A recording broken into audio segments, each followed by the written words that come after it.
Thank you for making World News Tonight with David Muir, America's most watched newscast. Well, the survey was a dry day today, no doubt about it, but notice rain chances go up, and they go way up for Wednesday with the potential maybe of some flooding. We're going to talk about a changing 5 for 6 forecast straight ahead. Right now on News Channel 6 at 7, sprucing up Augusta for Masters patrons, what the Richmond County Marshal's Office considers a priority. Plus, with a few days left of the Georgia legislative session, lawmakers are working to pass a series of health care bills. And another rezoning request in Columbia County will explain what's being proposed and get reaction from people who live in that area. As your News at 7 starts now. Live from Television Park, this is WJBF News Channel 6 at 7. Good evening, everyone. You're watching News Channel 6 at 7. I'm T. Griffin. Thanks so much for joining us.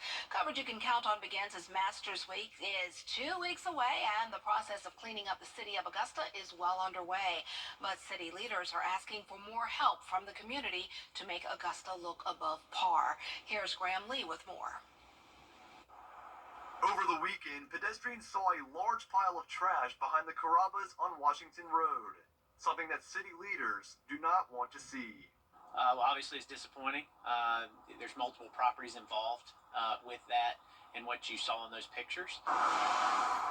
Franham saying there are 5 crews of Department of Correction inmates taking part in cleanup efforts around the city. The amount of help has decreased due to overcrowding, and the District 7 commissioner says he continues to get calls about the work at hand.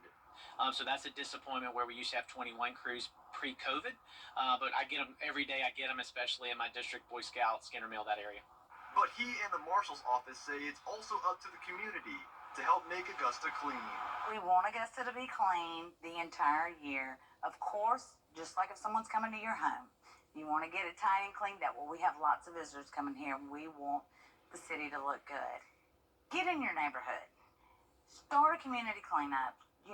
Talk to the children. Let them know that a clean community is a safer community. You just want to involve everybody.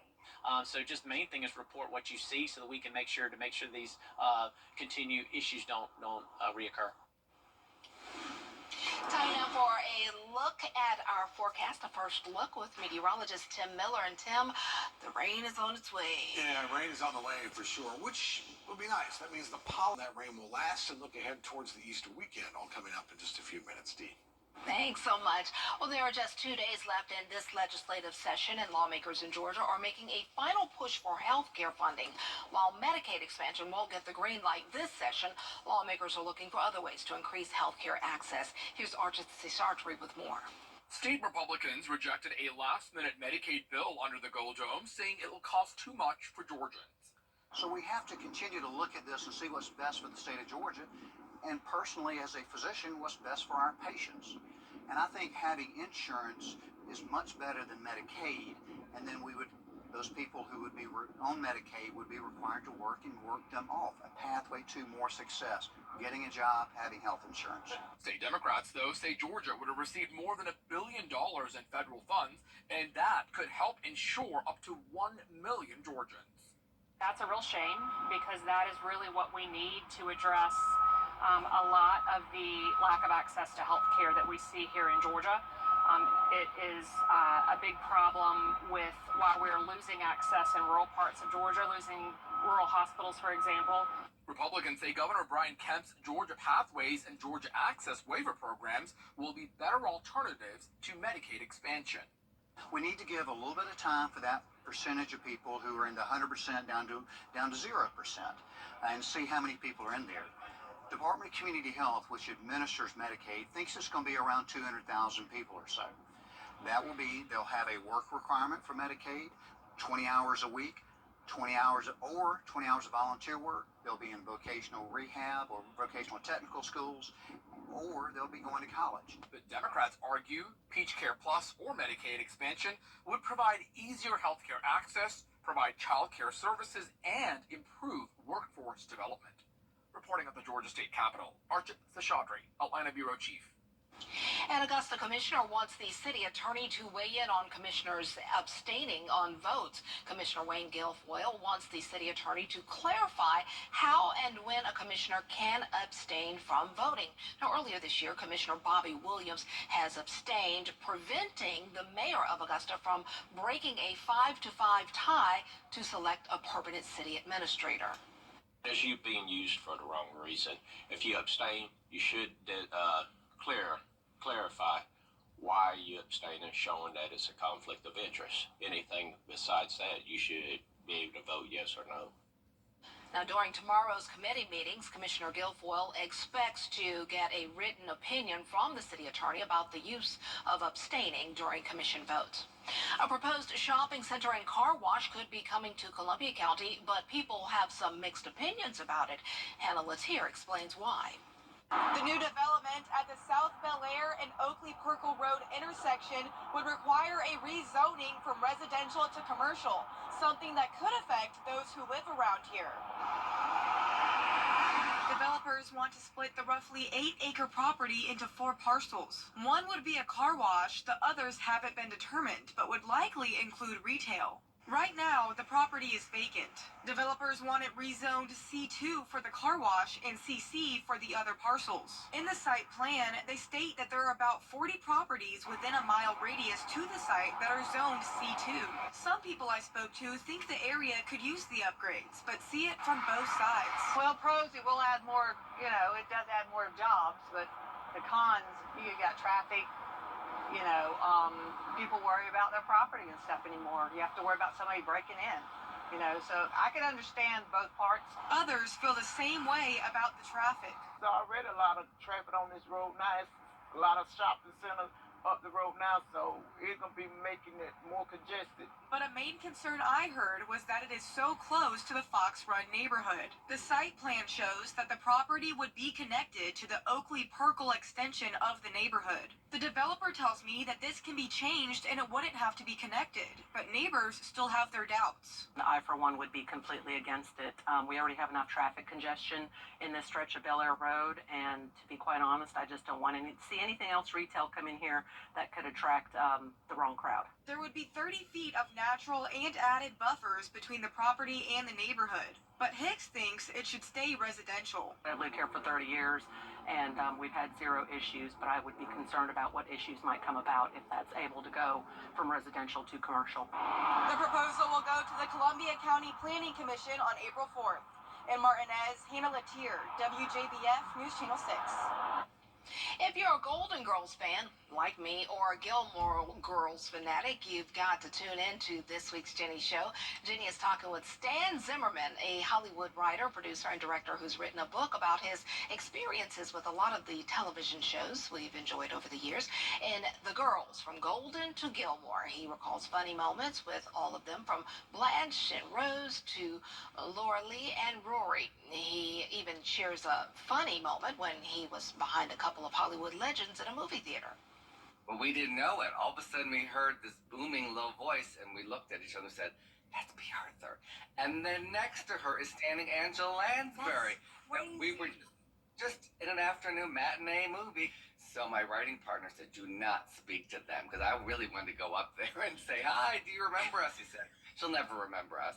But we sat right behind them, and they laughed at every dirty joke in the movie. Stan also gets pretty emotional talking about the women in his family who had a huge impact on his life, especially his late mother. And she will preview the big Washington Wilkes Spring Tour of Homes tomorrow at 12:30 on Jenny. Well, coming up tomorrow, the Supreme Court will hear arguments over abortion pills. We'll have the latest when we return. Hey there, George.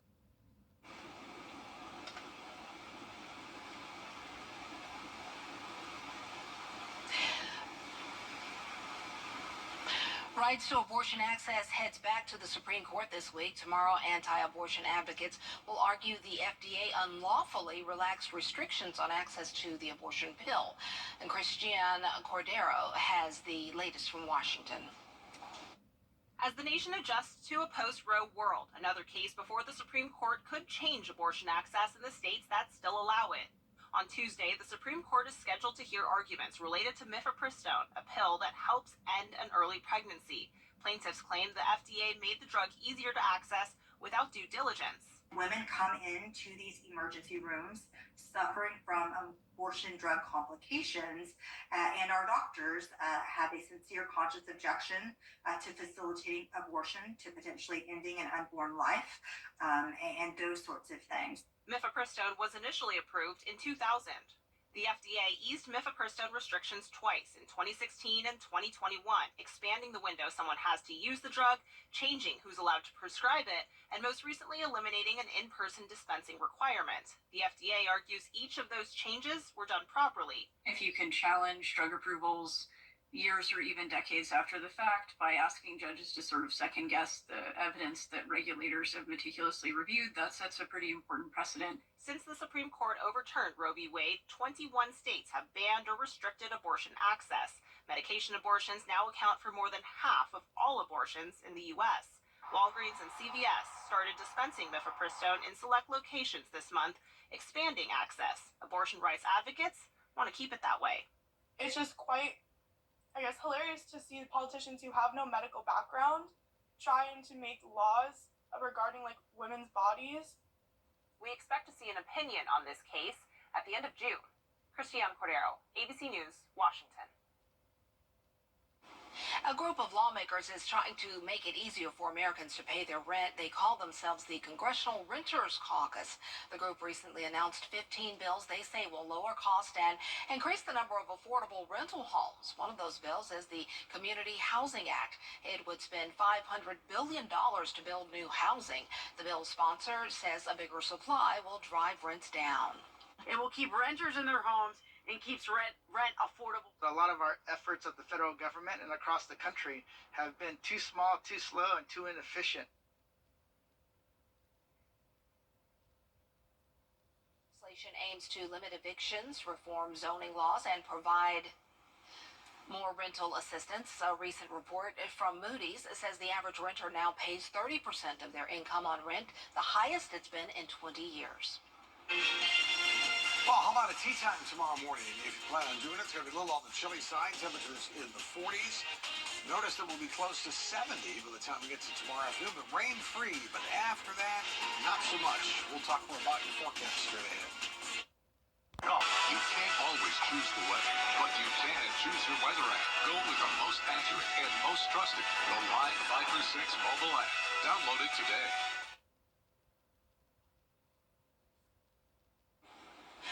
Former President Donald Trump in court today in New York City for a hearing in the hush money payment case involving adult actress Stormy Daniels. And at the same time, an appeals court significantly lowered the amount of money he needs to post in his $464 million civil fraud case. Here's Rena Roy with the latest. A pivotal day in court for former President Donald Trump in two cases against him. A New York judge finalizing a trial date of April 15th in the hush money case involving adult actress Stormy Daniels. Should have been started 3 years ago if they were going to start it at all. And then you wouldn't be quibbling over what week it's going to, days. They're quibbling over days and hours. I don't know how you can have a trial that's going on right in the middle of an election. Not fair. Defense attorneys were arguing for more time after more evidence was turned over by prosecutors, but the judge saying prosecutors are not at fault for the late production of documents. Trump pleading not guilty last year to charges of falsifying business records related to his hush money payment to Stormy Daniels ahead of the 2016 election. Meanwhile, in Trump's civil fraud case, a New York appellate court ordering that Trump only needs to post a $175 million bond for the $500 million judgment. I greatly respect the decision of the appellate division, and I'll post either $175 million in cash or bonds or security or whatever is necessary very quickly within the 10 days. It comes after Trump's lawyers argued the original amount was a practical impossibility. One source just said to me, we got everything we wanted. They are very surprised by this ruling and very grateful for it. The massive judgment issued by Judge Arthur Engoron in February, finding that Trump and his sons Don Jr. and Eric had committed a decade of fraud by inflating their assets to obtain better business deals. Trump's lawyers say he tried securing the full amount, but more than 30 underwriters turned him down. Trump and his sons have denied all wrongdoing and have appealed the ruling. Rena Roy, ABC News, New York. Urgent notice for Waynesboro Chrysler Dodge Jeep Ram. The 2023 final sell down. New Challengers as low as $27,700. If you can't come to us, we'll drive it to you. Take the short drive on Highway 25. Good to go Waynesboro.com. Massive markdowns like never before. The 30 on News Channel 6. Massive markdowns like never before. Huge inventory. The final sell down at Waynesboro Chrysler Dodge Jeep Ram. Save $9,000 on a Jeep Gladiator Rubicon 4x4. Good to go. Waynesboro.com. Workers at the Richmond Mall near Columbia dug up a time capsule from the year 2000. Officials say someone buried the capsule at the mall when it first opened nearly 25 years ago. The city says it will rebury the capsule near the same spot after it finishes redeveloping the land. The capsule will remain there until January 20th of 2033, the date it was intended to be opened. I remember when they buried that thing. Really? Wow. Back then, so that's amazing. That is good, yeah. All right, we have ourselves some rain headed our way. Really, it won't be until Tuesday night, and then that rain will continue Wednesday into Thursday morning. Some of that rain will be heavy, but it's worth it. Good Friday all the way through Easter looked to be spectacular. Oh, we like to hear that spectacular. How did you say it earlier? Extraordinary? Extraordinary, yes. Oh, yeah, egg. Extraordinary. Love it. That was Excellent. excellent. Loving it. Exceptional. Yes. We can go We down. go on. Yeah. Thanks so much for joining us tonight. We'll see you back here at 10 on MeTV. We're always with you, WJBF.com.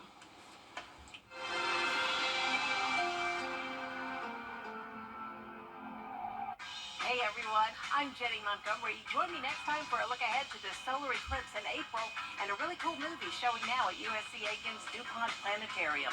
Gary Sin joins me Tuesday at 12:30 on Jenny. I'm attorney Ken